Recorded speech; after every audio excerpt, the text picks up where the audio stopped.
When we think of the civilizations that shaped Europe, the Romans usually dominate the conversation. Their empire stretched from Britain to Egypt, their roads and aqueducts still stand, and their law and language echo through time. Yet before Rome rose, there were many other peoples who lived on the Italian peninsula. Collectively, historians call them the Italic Peoples, a mosaic of tribes, cultures, and languages that laid the groundwork for Rome's rise and, indirectly, for Western civilization itself. To understand Rome, one must first understand the Italic people. The story begins in the deep prehistoric past. Archaeologists trace the Italic peoples back to the Indo-European migrations.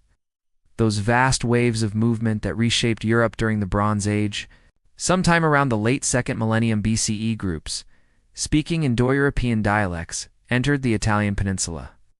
They did not arrive in a single unified invasion, but rather in scattered movements, settling in different valleys, plains, and hillsides. Over centuries, these newcomers blended with the earlier Neolithic and Copper Age inhabitants, forming new cultural patterns.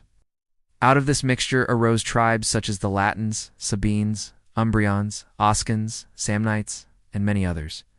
Italy's geography played a central role in shaping these peoples. Unlike the wide, flat plains of Mesopotamia or Egypt, the Italian peninsula is cut through with mountains, ridges, and valleys. The Apennine Range runs down its spine, dividing regions into isolated pockets. To the north, the fertile Po Valley stretched like a broad green carpet, while to the south lay volcanic plains and coastal lagoons. This patchwork terrain meant no single tribe could dominate early on. Instead, many small communities developed their own customs while still sharing linguistic and cultural roots. Take, for example, the Latins.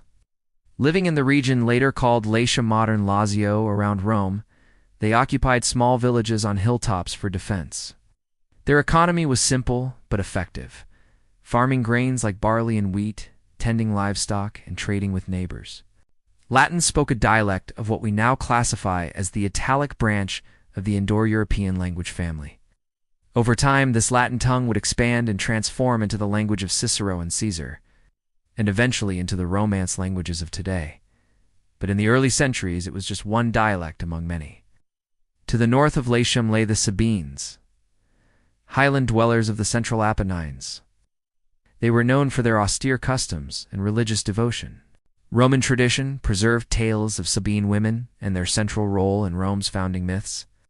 The Sabines, like other Italic tribes, shared close kinship ties, lived in fortified hill settlements, and often clashed with or allied with their neighbors, depending on the shifting balance of power. Further north were the Umbrians, one of the oldest Italic groups. Ancient writers even claimed they had lived in Italy since the flood, an exaggeration but a sign of their deep roots.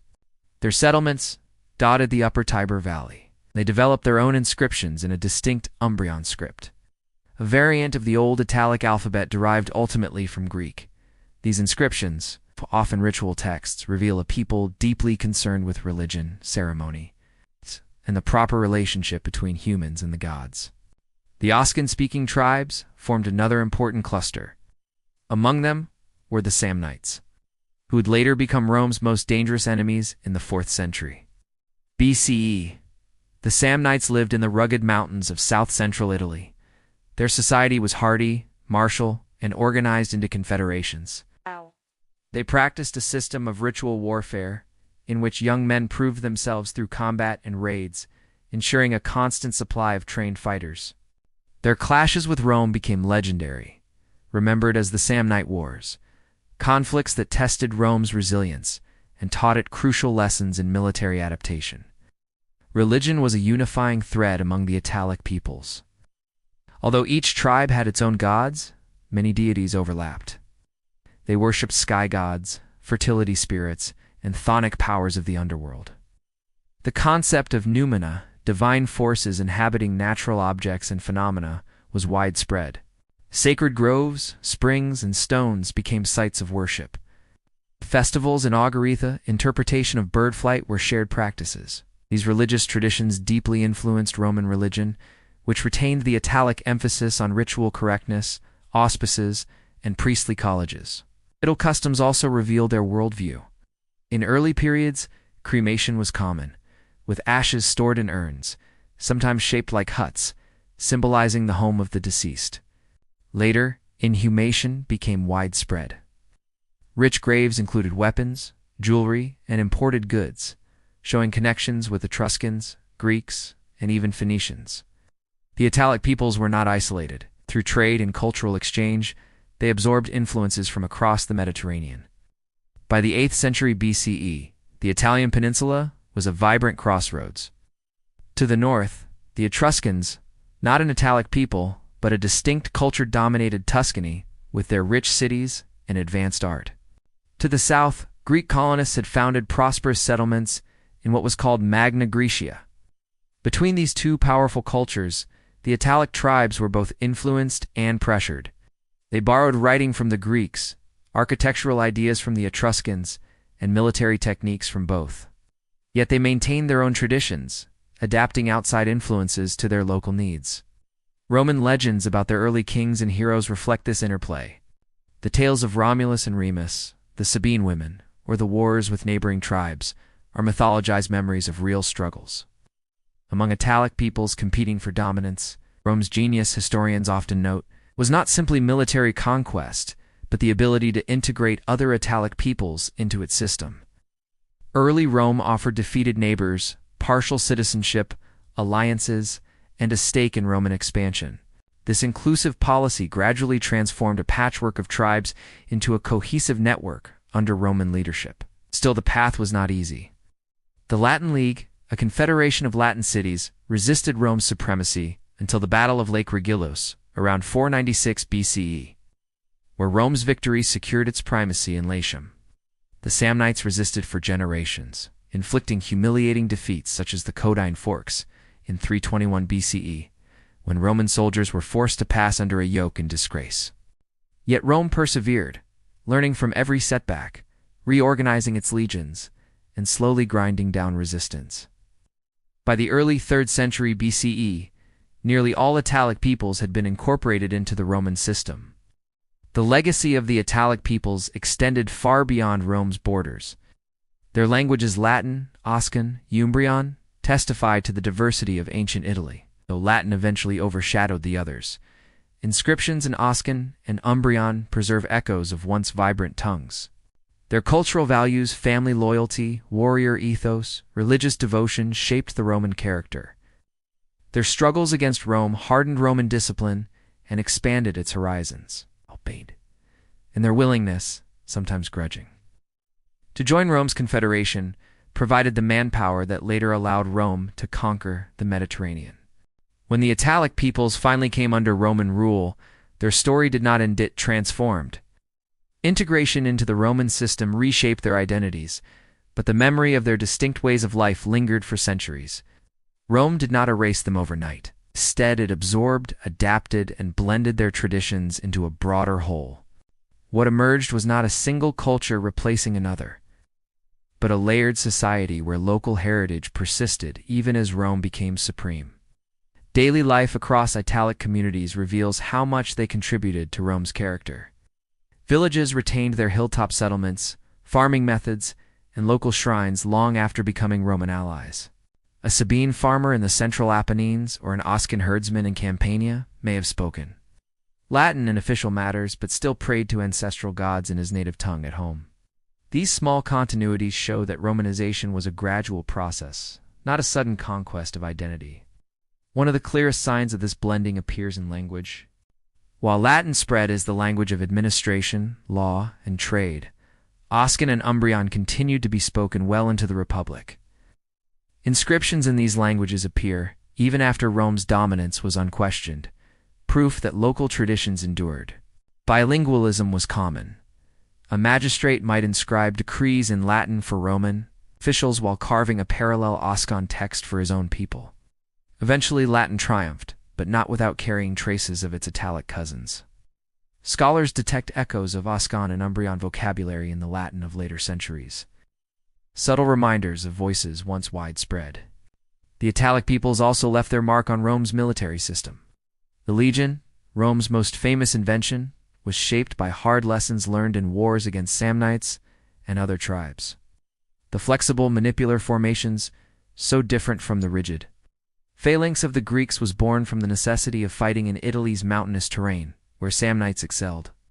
These tactical adaptations, once tested in Apennine valleys, would later allow Roman armies to conquer distant lands from Spain to Syria. In this sense, the resistance of the Italic peoples helped Rome forge the very weapon of its global empire. Religion, too, carried Italic fingerprints. The Sabines were credited with introducing many priestly traditions into Rome, including aspects of the augural and pontifical colleges. Early Roman deities, such as Quirinus, ancient war god, later identified with Romulus, were likely inherited from Sabine or Latin cults. Sacred practices surrounding oaths, boundary stones, and fertility rites showed deep Italic roots. Even when Roman religion absorbed Greek myths and Etruscan symbolism, its heart remained firmly Italic. Precise rituals, respect for omens, and the belief that divine favor depended on correct performance rather than interfaith. Archaeology provides further glimpses into the richness of Italic society. Pottery styles, hut urns, and decorated weapons found in tombs reveal artistic traditions that carried meaning beyond mere utility. Jewelry buried with women in Samnite graves shows networks of trade stretching to Greece and beyond, while weapons placed beside men reflect the warrior ethos central to Italic identity. These artifacts are silent witnesses of a people whose contributions were woven into Rome's very foundation. Politically, the incorporation of Italic peoples into Rome was both a triumph and a source of tension. Rome's strategy of granting varying degrees of citizenship, some full, others partial, allowed it to bind allies to its cause while keeping ultimate authority in its own hands. Yet this unequal system also planted seeds of discontent. For centuries, Italic allies provided soldiers, taxes, and loyalty, but they did not always enjoy equal rights. The strains of this imbalance finally erupted in the social war of 91 to 88 BCE, when many Italic allies rose in revolt demanding citizenship. Though the war was brutal, Rome's eventual decision to extend citizenship to nearly all Italians marked a turning point. The Italic peoples, once distinct tribes, became citizens of a single polity.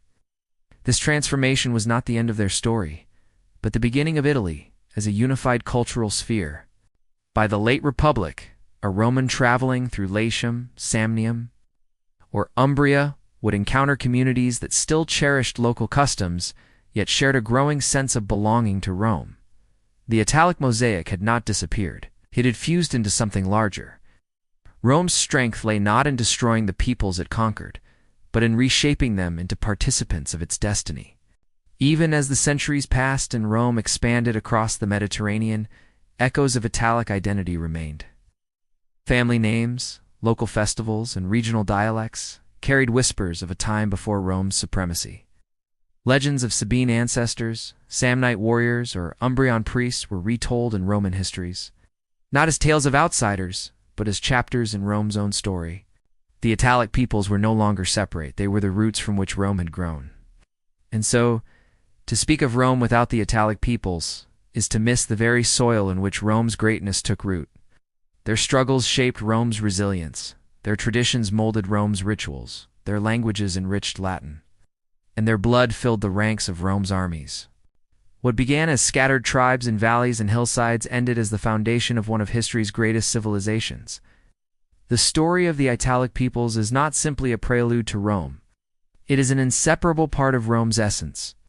The unification of the Italic peoples under Roman power was not a smooth or inevitable process.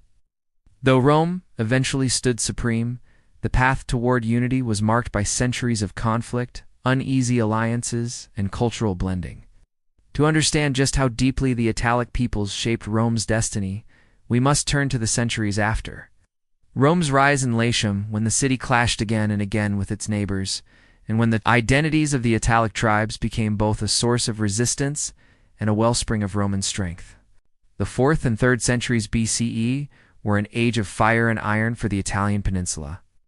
During this period, Rome faced its greatest Italic rivals, the Samnites. The Samnites were no mere tribal confederation, they were a disciplined, martial society hardened by the rugged mountains of south-central Italy. To them, war was not only necessity, but initiation. Samnite youths underwent rites of passage that included raiding and combat, binding them together in a shared warrior identity. Their confederation gave them both flexibility and unity. And when Rome's expanding influence pushed into their territories, the Samnites resisted with all the strength their mountains and traditions could muster.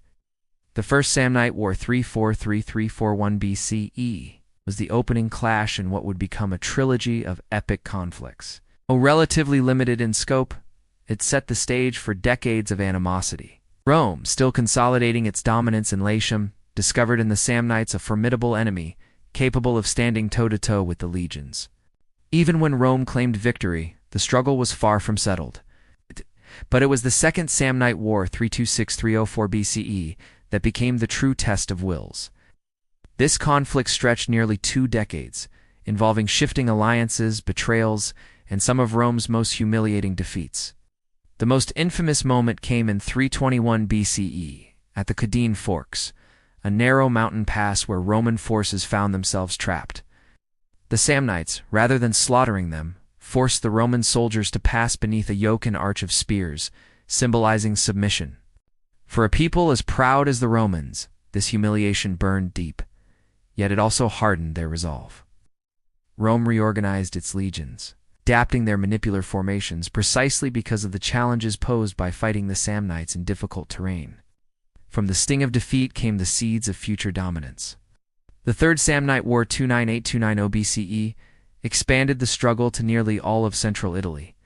The Samnites allied with Etruscans, Umbrians, and even Gallic tribes from the north, forming a coalition to resist Rome's ascent. It was a final attempt to preserve Italic independence against the growing Roman juggernaut. The battles were fierce and costly, but Rome emerged triumphant. The defeat of this grand coalition broke the back of organized resistance in Italy, and from then on, the Italic tribes, one by one, found themselves drawn into Rome's orbit.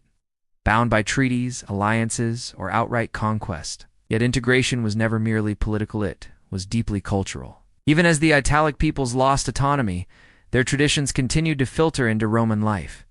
The Roman legions marched with tactics refined against Samnite guerrilla warfare. Roman religion bore the stamp of Sabine and Latin rituals. Roman society valued the austere discipline and family loyalty long upheld in Italic households. What seemed like conquest was, in reality, a two-way exchange. But this new order was not without tension. As Rome expanded, conquering first the Italian peninsula and then the wider Mediterranean, the contributions of the Italic allies became indispensable. Samnites, Umbrians, and other Italic peoples filled the ranks of the legions, supplying manpower that Rome alone could not muster. They fought at Rome's side in wars against Carthage, Macedon, and beyond. Yet while their blood was shed for Rome's glory, their political status lagged behind. Most Italic allies held only partial citizenship, or none at all. They could die in battle for Rome, but they could not vote in Rome's assemblies or hold Roman office. This simmering discontent finally erupted in one of the most dramatic conflicts in Roman and Italic history, the Social War, or War of the Allies. Fought from 91 to 88 BCE, the very name of the conflict reveals its essence. It was not a war between foreign enemies, but between Rome and those who had long been her closest allies. The Italic peoples had marched with Rome for centuries, but now they demanded equality. The spark was political reform.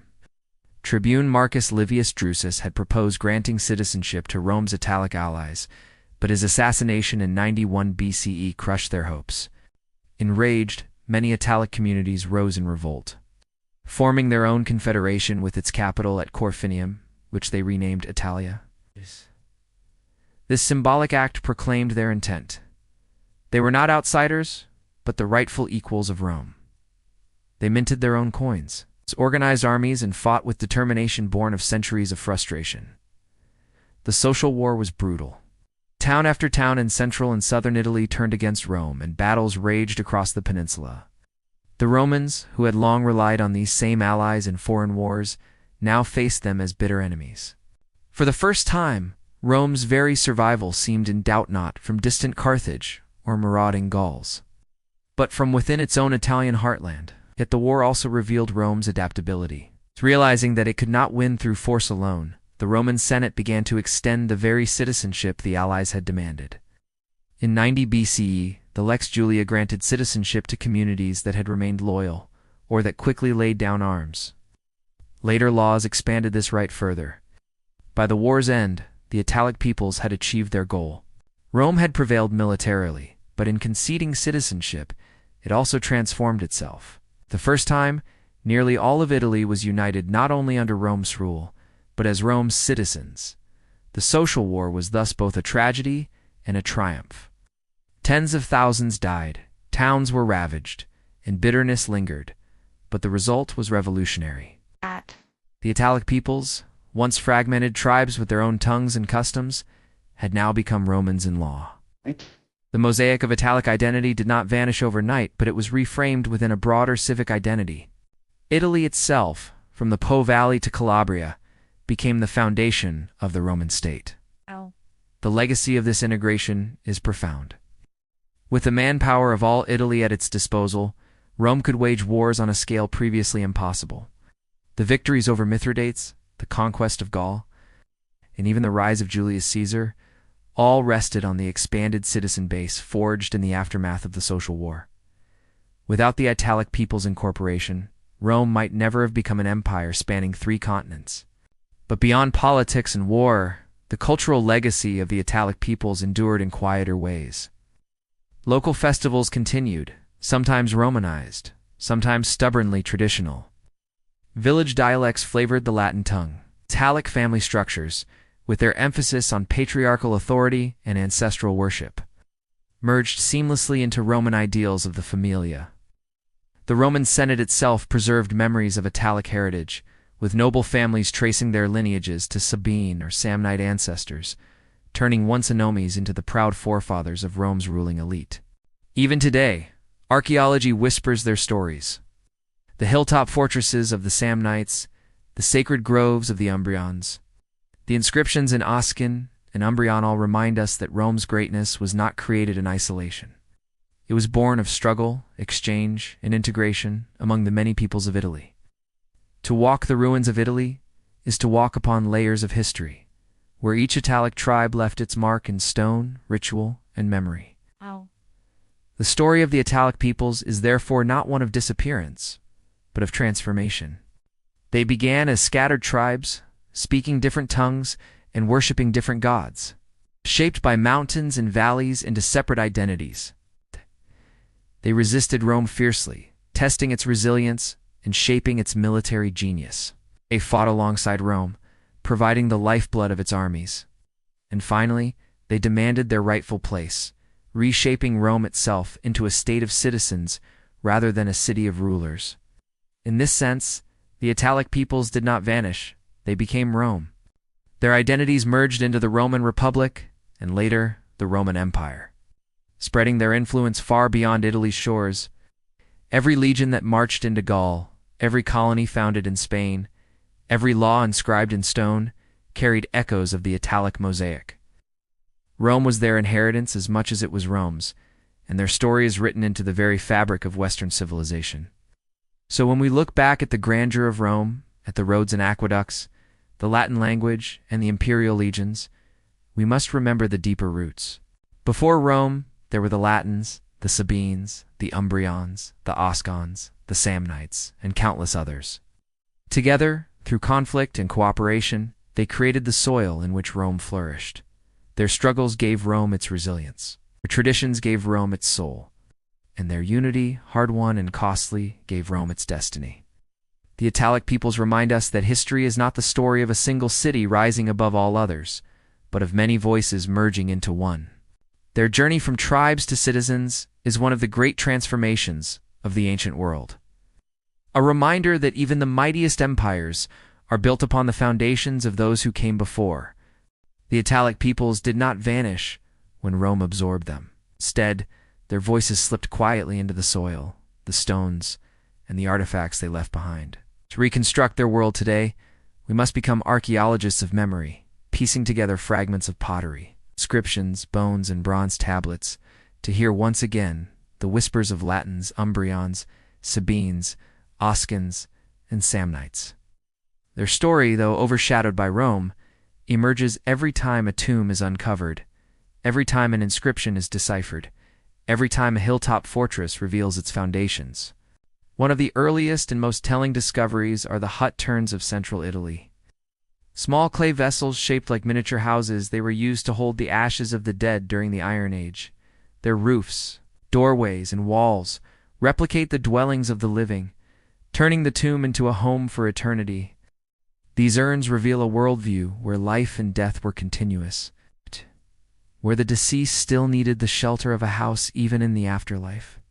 No two urns are identical, reminding us that even within shared traditions, each family, each clan, expressed its own vision of memory and belonging. Archaeologists have traced these urns to the Villanovan culture, the early Iron Age phase that gave rise to both the Etruscans and the Italic tribes. Already in these small clay objects, we see the roots of identity of a people who valued continuity with their ancestors. As time moved forward, burial customs diversified. In some areas, cremation remained dominant. In others, inhumation became the norm. Graves often contained grave goods, bronze fibulae to fasten clothing, iron swords and spears, terracotta vessels, jewelry of amber and gold. These items were not random. Weapons placed beside men were signs of warriorhood, marking them as defenders of their community even in death. Jewelry placed with women reflected not only personal adornment, but the symbolic role of women as guardians of the household and transmitters of tradition. In one grave, a woman was buried with spindle whorls, suggesting her central role in weaving the fabric of life itself. In another, a warrior's sword lay by his side, a testament to the martial ethos that defined so much of Italic culture. The Samnites in particular are remembered for their martial society. Excavations of their hill forts in Campania and Samnium revealed defensive walls, terraced villages, and communal sanctuaries. These were not random clusters of huts, but organized settlements, built with both security and civic life in mind. The Samnites perfected mountain warfare, their curved swords and rectangular shields well suited to the rugged Apennine terrain. Archaeologists studying Samnite graves find evidence of elaborate armor, decorated with patterns that mark identity and rank. The Samnites lived and died as warriors, and their clashes with Rome left deep scars on Roman memory. Yet the Italic peoples were not only warriors, they were also deeply religious, and it is in their sanctuaries that their inner world is most clearly revealed. Sacred groves, springs, and altars, the landscape of central and southern Italy. In these places, votive offerings were deposited by ordinary people. Thousands of terracotta figurines, miniature animals, and body parts fashioned in clay have been unearthed. Arms, legs, eyes, wombs. These ex votos were prayers made material. A woman prayed for fertility, a soldier for healing, a farmer for strong limbs. And they left behind these clay models as petitions to the divine. Each figurine is a personal story, a human hope cast into permanence. The Aguvini tablets, discovered in Gubbio, offer an even more remarkable window. Written in the Umbrian language on bronze, they preserve long ritual instructions for priests. These texts describe sacrifices, chants, and the precise movements required to honor the gods. They show a society obsessed with ritual correctness, convinced that the gods demanded not abstract devotion, but exact performance. The priests are told how many steps to take, how animals should be led, what words must be spoken.